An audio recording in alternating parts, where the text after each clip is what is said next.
The wheels will one day be back on the rails, for this is no railway scrapyard. It's the largest operating railway museum in Australia, the New South Wales Rail Transport Museum at Thirlmere, just south of Sydney. Loco 2029 was built in 1911. 33 of the 264 Bayer Peacock side tankers were built, and this one is preserved at Thirlmere along with about 50 other locomotives. Their survival is due to the dedication and enthusiasm of hundreds of men and women who at the end of the steam era decided not to let all their railway history go to the scrapyard. They formed a preservation society in 1962 and 10 years later opened a museum at Enfield in Sydney. The museum moved to Thirlmere in 1975.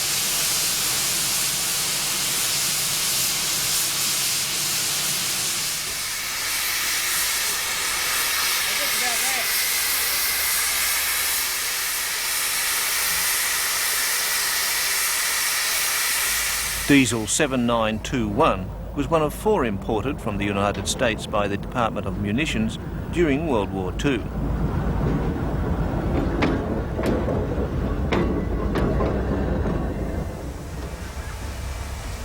The 12-acre site at Thirlmere is leased from the State Rail Authority.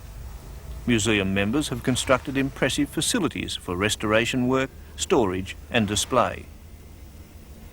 On this day, some 15,000 people came to Thirlmere because the museum was having a special guest, the Flying Scotsman.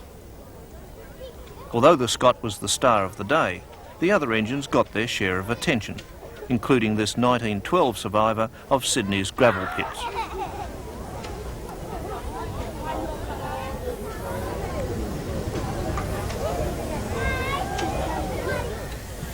The confrontation between steam and diesel is now history. 4201 was among the early diesels that pushed steam onto the scrapyard loop. It was designed by General Motors and built at Clyde Engineering in Sydney in 1955.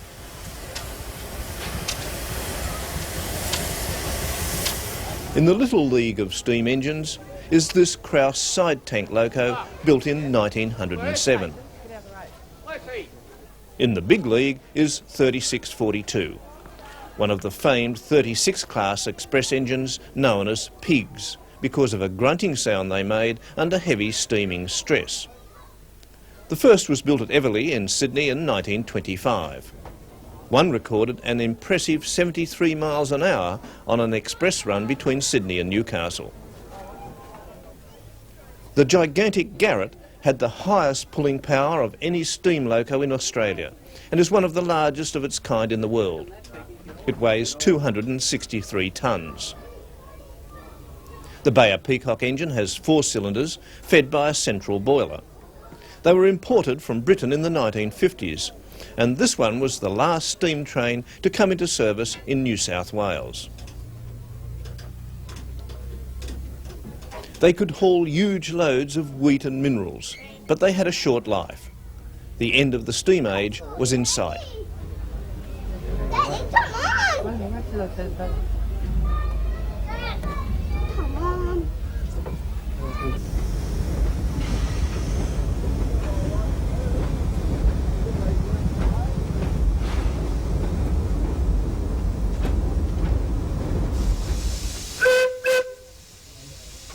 The Festival of Steam to welcome the Flying Scotsman to Thirlmere included several traction engines. When steam was king, it ruled farm and industry as well as the railways.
The crowd to welcome the Flying Scotsman brought the train to a halt outside Thirlmere.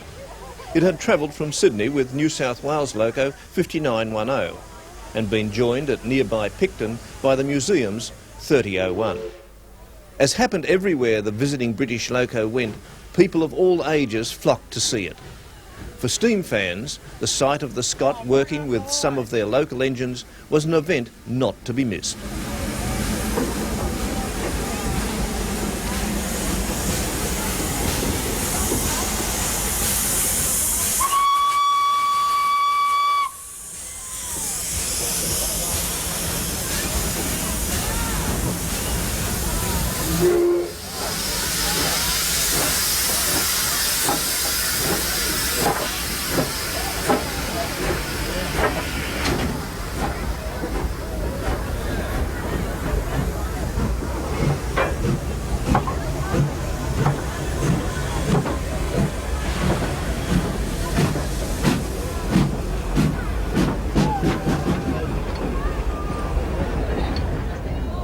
There's a table crew. Hello.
The Flying Scot had to be turned around for the return trip later in the day, another attraction for those who enjoy every detail of railway operations. It was unlikely that many of them would ever again see the Flying Scot on a turntable.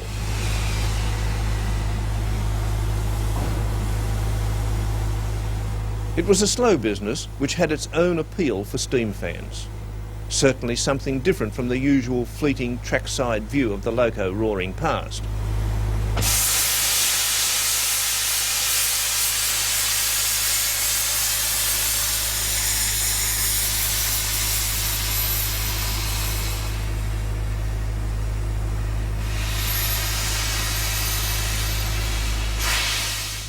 An electric motor was to push the Scot around 180 degrees, but to everyone's amazement, the turntable stuck fast.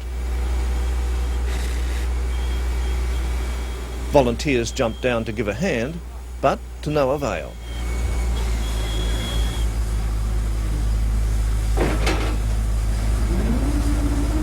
After minutes of frustration, a tractor was called in, and at last the turntable began to roll smoothly.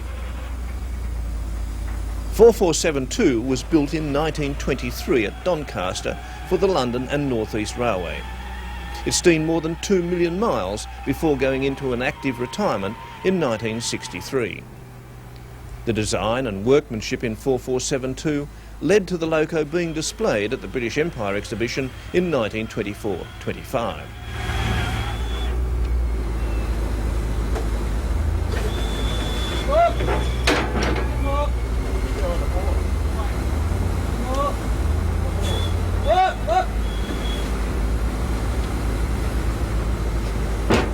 The day at Thirlmere was but one of many highlights during the year-long visit to Australia. An extraordinary steam train adventure that began in September 1988 in London.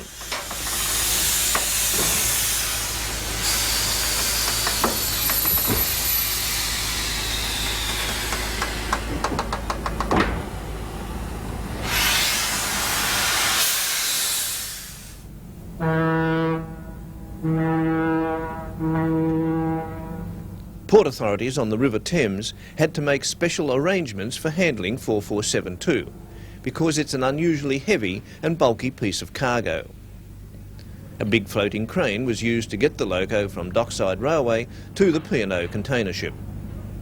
Initiative for the trip came from organisers of Steam 88, a Melbourne-based group of steam enthusiasts who wanted the Flying Scotsman for their bicentennial steam festival, part of Australia's celebrations marking the 200th anniversary of white settlement. In Sydney, the loco was unloaded from the NZ Pacific at White Bay. Sydney was the only port in Australia with a crane big enough for the job.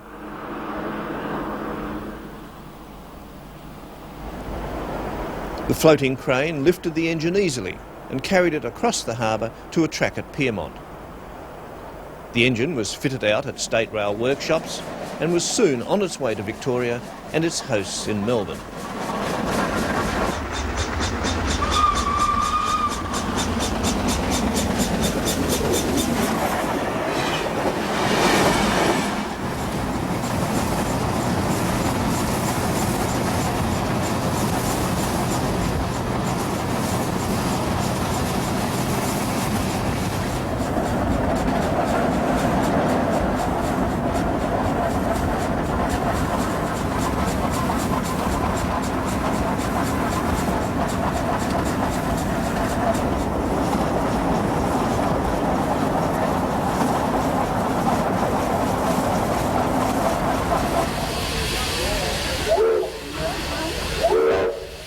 In Melbourne, the Steam Festival Open Day attracted tens of thousands of people. Steam engines representing a century of steam history in Australia were on display. It was the biggest steam event ever organised in Australia, and the star attraction, of course, was the Flying Scotsman.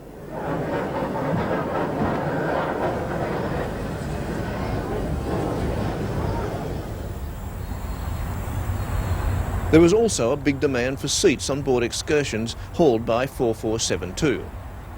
Demand was such that many extra trips had to be scheduled.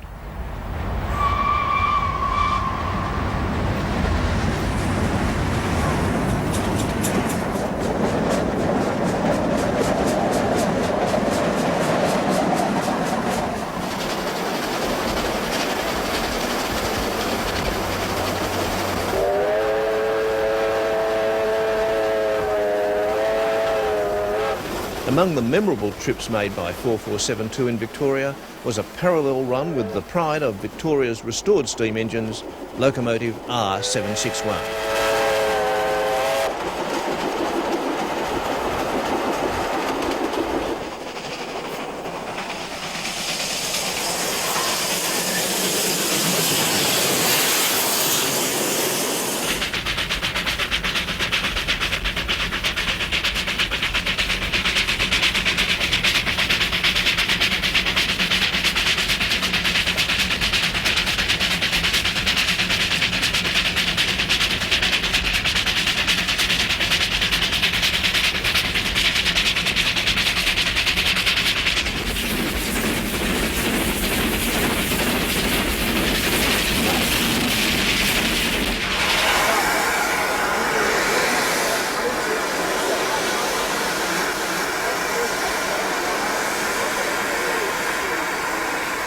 The Flying Scotsman spent 2 months in Victoria and in December crossed the border into New South Wales for the next stage of its Australian adventure. A huge crowd turned out at Moss Vale in the Southern Highlands for the state's official welcoming ceremony.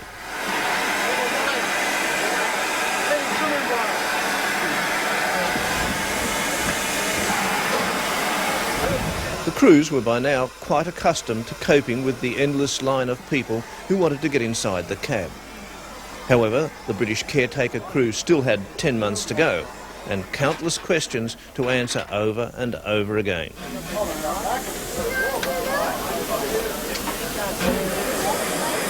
Australian railwaymen drove the engine on all runs, but the British crew acted as advisors and ensured that the engine was kept in first-class running order. The Flying Scotsman had an escort of 2 Australian engines for the run into Sydney Terminal. The American Baldwin-built 5910 was the first to steam out of Moss Vale.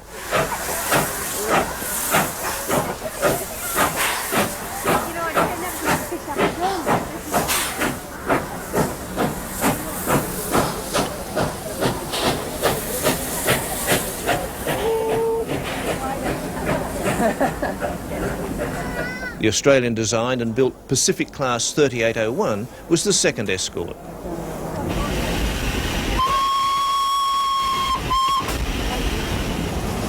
The Flying Scotsman followed and made a brave sight as it rolled through the beautiful Highland countryside.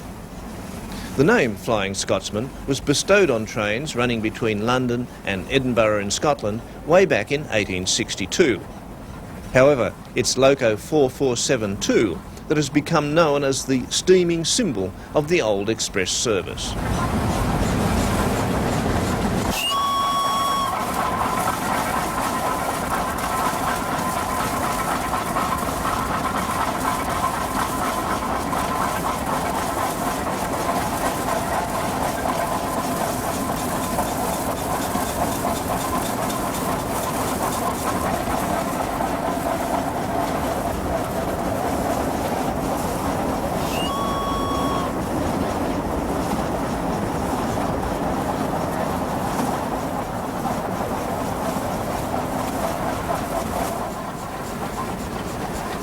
The run was at a modest turn of speed, but it was easy to imagine the Loco in its historic role, hauling express trains non-stop between King's Cross in London and Edinburgh.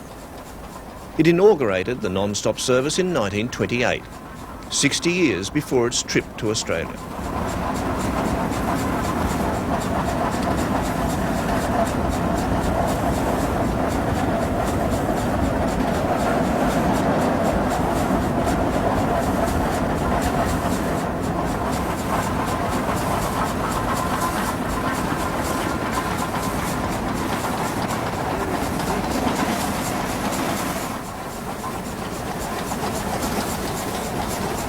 This was not the Scots' first trip abroad.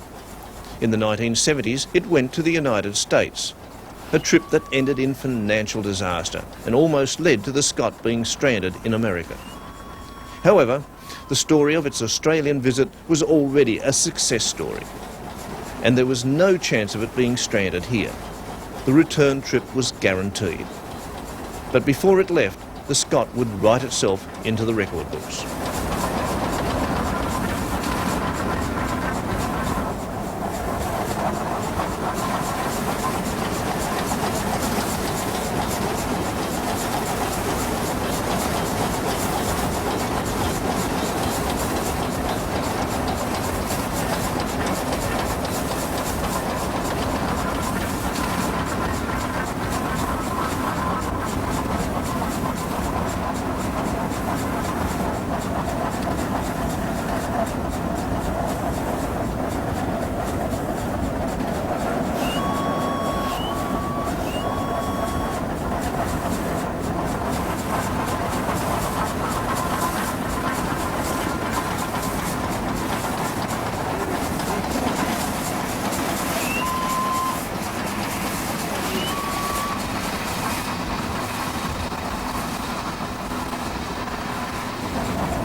Another tunnel, but this time something different.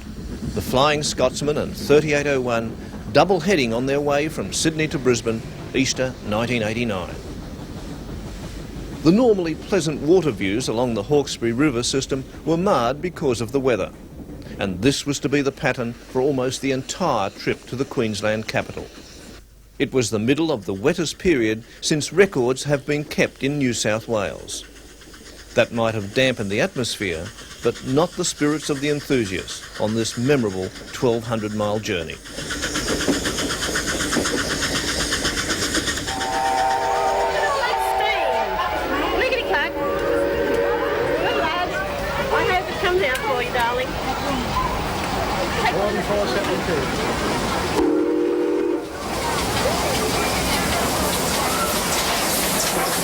Everywhere the crowds turned out, despite the rain. At Wingham on the mid-north coast, one of the spectators was Ron Hearn. When I was 6 years of age, in Wembley, in England, my father took me to the British Empire exhibition, where he took me onto the footplate of the Flying Scotsman engine, or 4472, which was then on display for the first time publicly. The engine was built in 1923, but this was the first time it had been on public display. And I remember him taking me to that engine and showing me, remarking on the size of it and the size particularly of the driving wheels. He was only 5'5", and the driving wheels towered above his head.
The weather improved marginally when the Scott crossed into Queensland. After all, Queensland bills itself as the sunshine state. At least the weather was warmer, and Queenslanders turned out at every siding for a look at the two big steam engines. At some stations there was a picnic atmosphere as families waited for the train to arrive.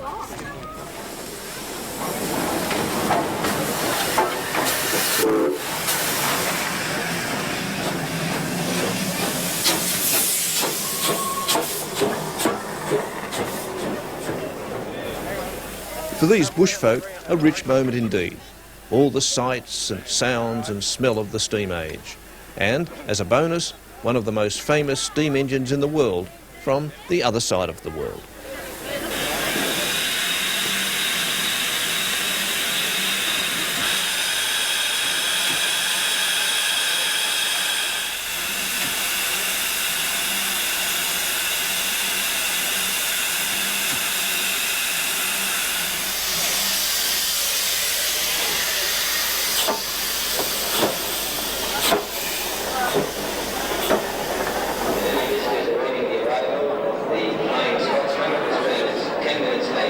At Roma Street Station in Brisbane, the interstate terminal, a massive crowd lined up to welcome the Scott.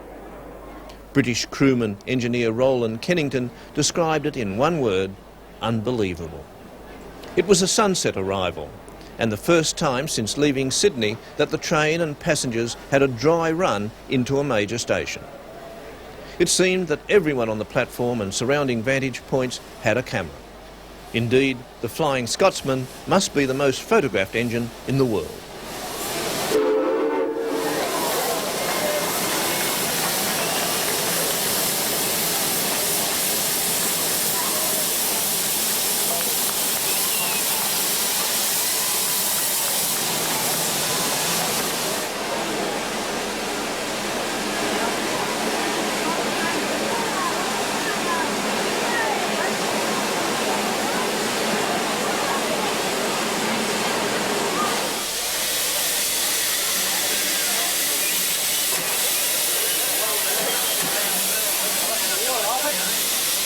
water in it. Stand clear, please. Fair crack of the whip. Come on. That's right.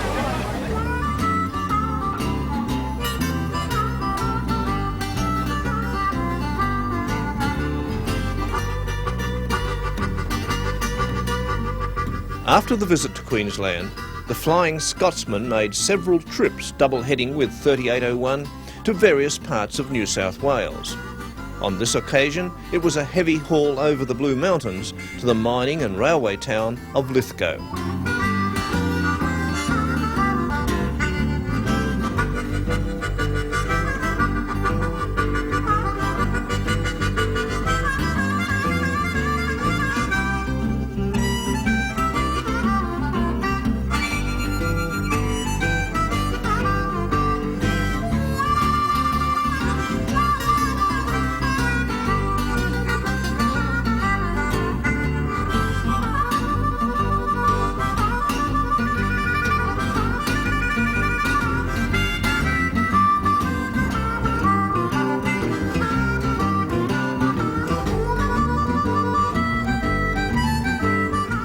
The Scot wasn't designed for mountain climbing, and some sceptics predicted it wouldn't perform well on the steep grades in New South Wales. But they were wrong. The Scot crossed the mountains 7 times and handled the steepest grades with amazing efficiency for an engine some 66 years old. But there were bigger challenges ahead, including a trip of 4,000 miles from Melbourne to the very centre of Australia and back to Sydney.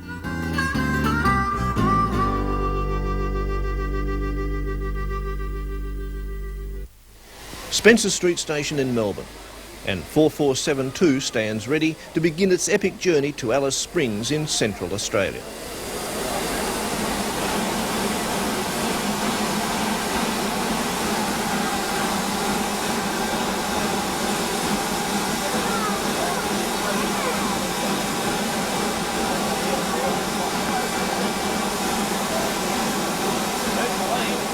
Thousands came to say goodbye and to enjoy the steam spectacle organised to mark the occasion.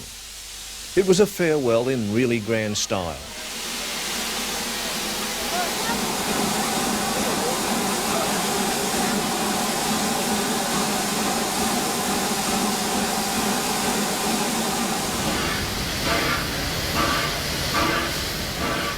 R707, owned by Victorian Railways and restored by volunteer railwaymen, would run alongside Steam Rail 761 to provide an escort for the Scot on the first stage of the great journey inland. Just for Alice Springs and intermediate points, may board the train now.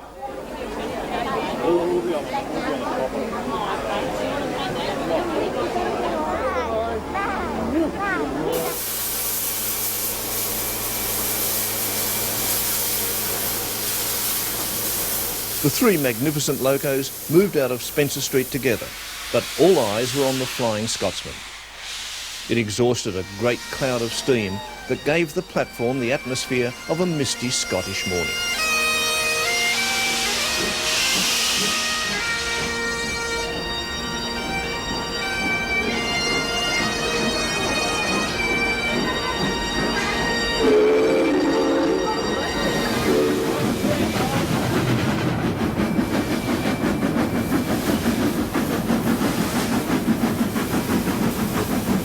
Nowhere else in Australia is there a combination of gauges and multiple tracks running so close together for so far. The different gauges are an accident of history, the result of state rivalries last century. The standard gauge used by 4472 was put down in the 1960s as part of a new national line all over the country.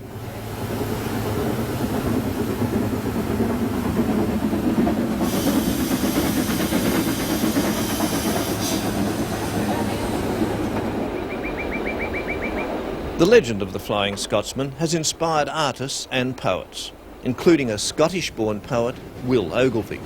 Ogilvie became a poet while wandering the Australian bush as a horse tamer and drover at the turn of the century. When he returned to Britain, he was inspired by a trip on the Flying Scotsman and wrote a poem in celebration of its journey, swift on wheels of thunder from the Thames to the Tweed.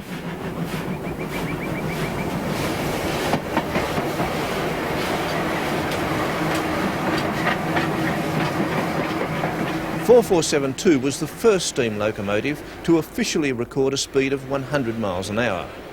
That was in 1934 on a journey between Leeds and London. The special run was organised as an answer to the challenge of a German diesel electric known as the Flying Hamburger, which ran between Berlin and Hamburg at record speeds. The Flying Scotsman made mincemeat of the Flying Hamburger, beating all its speed records. It not only clocked up 100 miles an hour, that's 160 kilometres an hour, but also sustained average speeds of 98 miles an hour for long distances.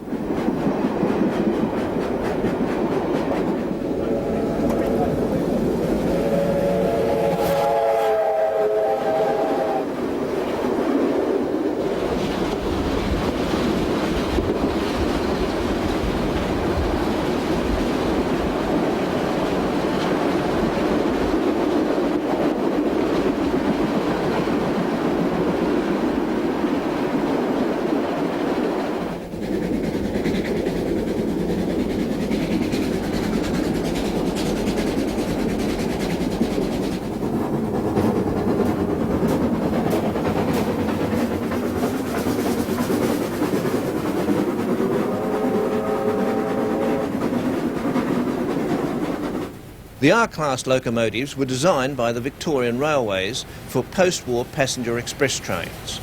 70 of the class were built in Glasgow by the North British Locomotive Company, and the first was delivered in 1951.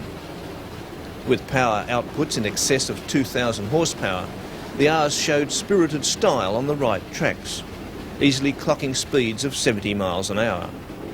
However, these excellent locos were too late. The diesels were already taking over.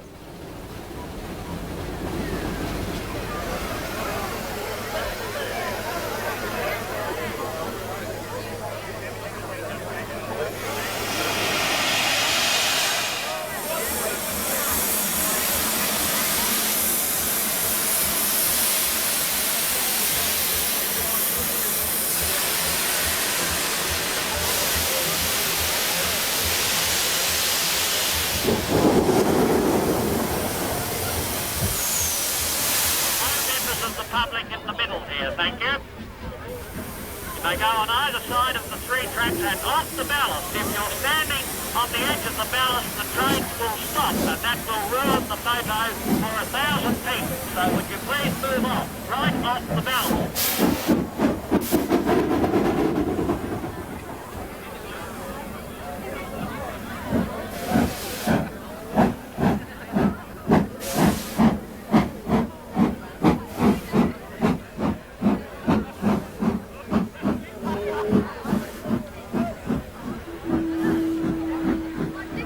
It was unlikely that an event such as this would ever be seen again, so organisers planned for the photo run to be repeated.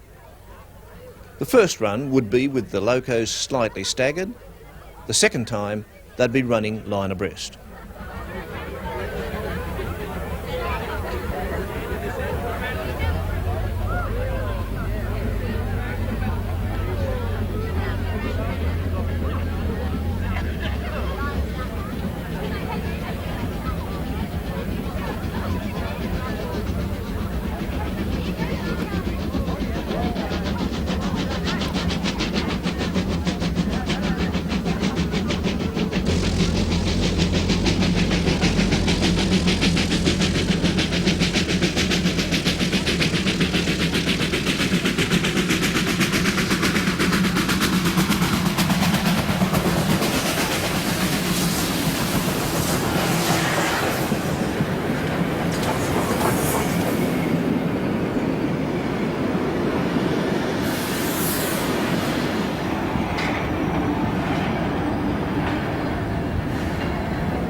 To the delight of steam enthusiasts, and particularly the photographers, the great blue-black storm clouds provided a fabulous backdrop to the event, and the sun struggled through to highlight the foreground.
In Seymour, there was yet another steam spectacular.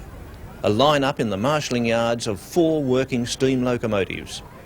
2R class, 4472 and J515.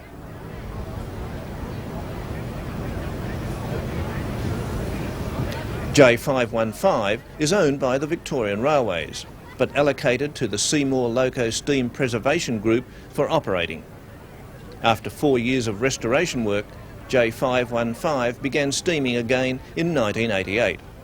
And while all this was happening in Victoria, out back at Alice Springs in the Centralian Desert, another steam event was taking place.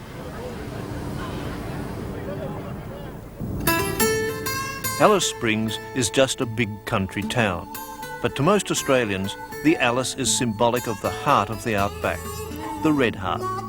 You travel across 1,000 miles of emptiness to get there and find, yes, a steam train trundling across the desert. It's called the Ghan, after the Afghan camel drivers who served the outback before the railway arrived. This loco from the Ghan Preservation Society was taking part in the annual King of the Desert race, a 25-kilometre fun run in which the runners also compete against the train.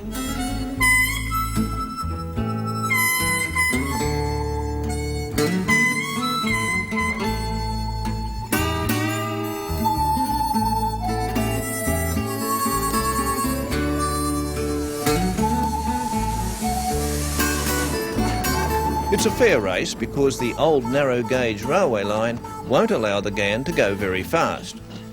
Indeed, in the old days, no one ever asked if the Ghan was on time. Simply to arrive on the right day was considered good enough.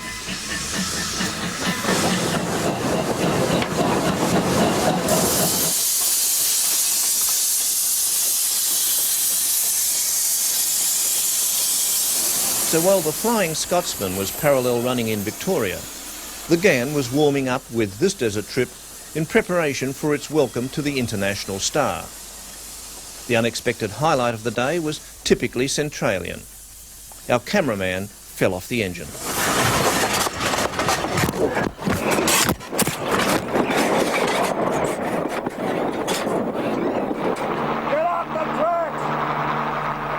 The Flying Scotsman, running on the relatively new standard gauge line, aroused great curiosity at the Alice.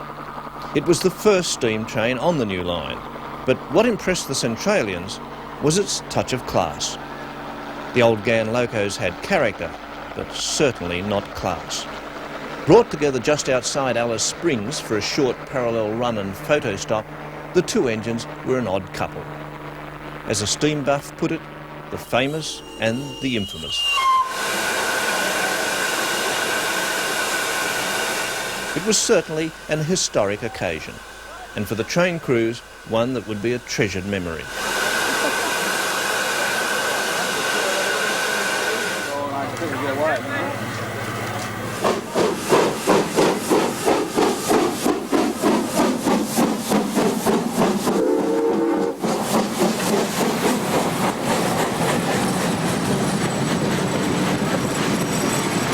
This quaint steam event in the outback came only a few days after the Scots set a world record for a steam engine. It travelled 428 miles, 684 kilometres, non-stop between Parkes and Broken Hill in New South Wales. The run took just over 9 hours.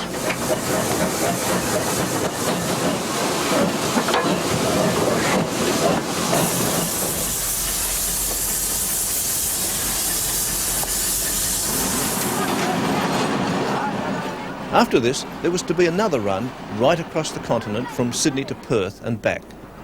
Then the voyage home, making 4472 the first steam engine to circumnavigate the world. Truly a notable trailblazer that quite literally left a blazing trail at the Alice.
The 1960s saw the end of practically all steam operations on the Tasmanian railway system.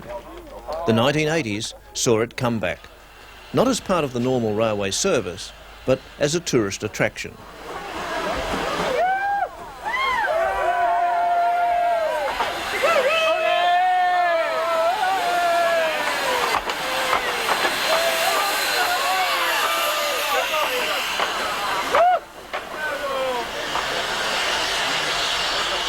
One of the most remarkable steam restoration projects in Tasmania was initiated by two men, Tony Cohen and Dr. David Fletcher, both from Hobart.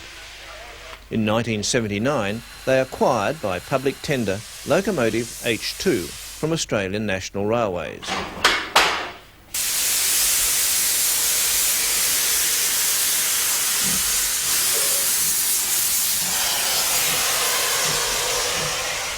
This film was taken 8 years later, after a massive restoration project. The occasion was a tourist run from Hobart up the picturesque Derwent River Valley to Mountfield National Park.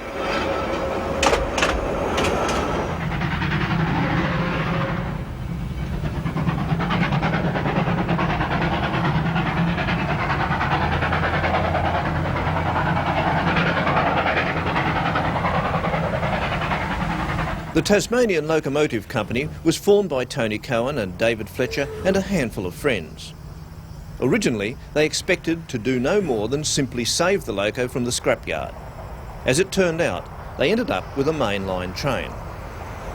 The loco is one of 8 H-class engines imported from the Vulcan Foundry in Lancashire in 1951.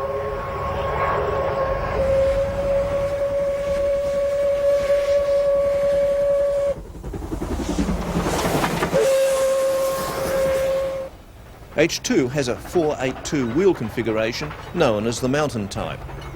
After 9 years of service, mainly in northern Tasmania, it was put into storage in 1960. 8 years later it was serviced, the last overhaul of a steam loco by Tasmanian Railways. It continued in service until 1975, when a serious crack in the inner firebox condemned the boiler.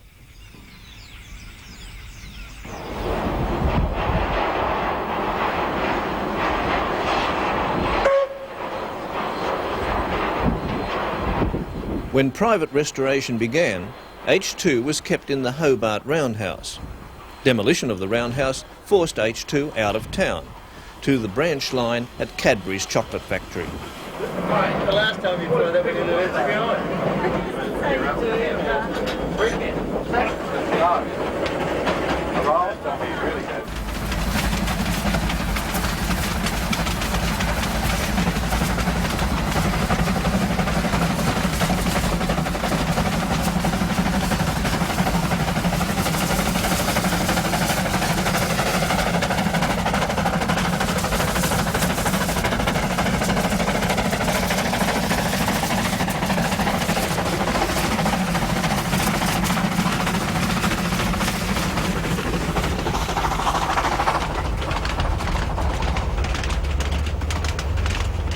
The first steaming of the loco took place on November 24, 1986, 10 years after the loco had been condemned. Repairs included replating of the inner firebox and refitting and cladding the refurbished boiler.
With 3 carriages from the old Tasman Limited and 2 from the Emu Bay Railway, the loco can take up to 324 passengers on its trips.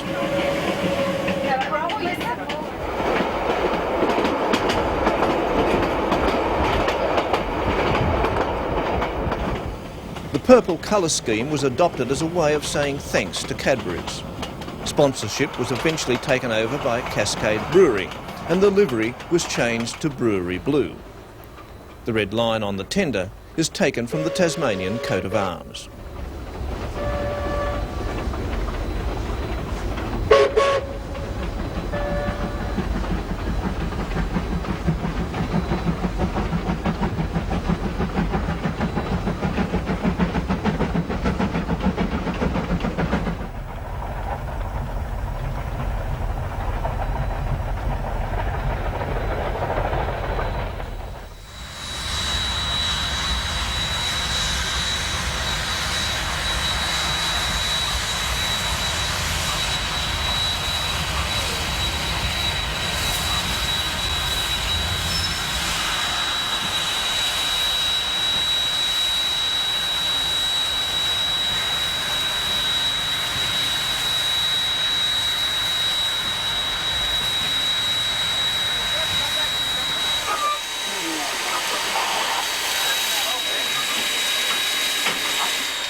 Because of the danger of bushfires, the loco is not allowed to run during the summer months.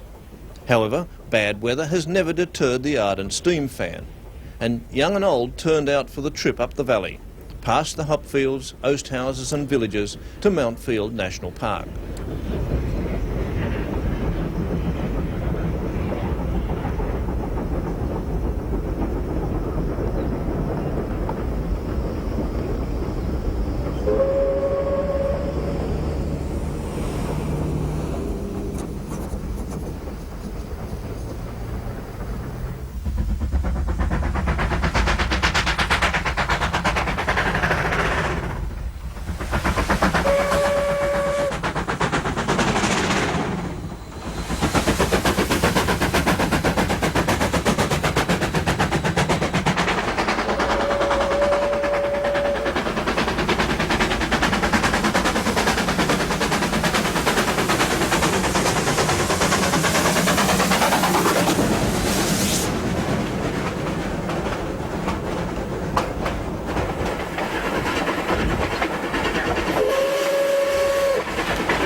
There's a stopover of 2 hours at the National Park. Time to take in the beauty of the cold climate rainforest and to enjoy a barbecue.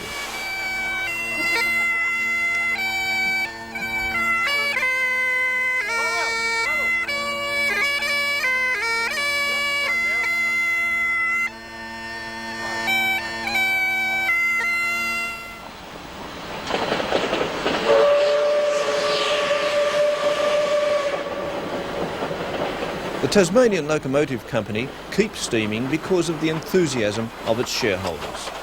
They come from many walks of life: motor mechanic, boiler maker, publican, printer, engineer, spray painter, public servant, teacher, housewife, all share a love of steam.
It's a special run because many regard it as one of the most beautiful sections of railway line in Australia.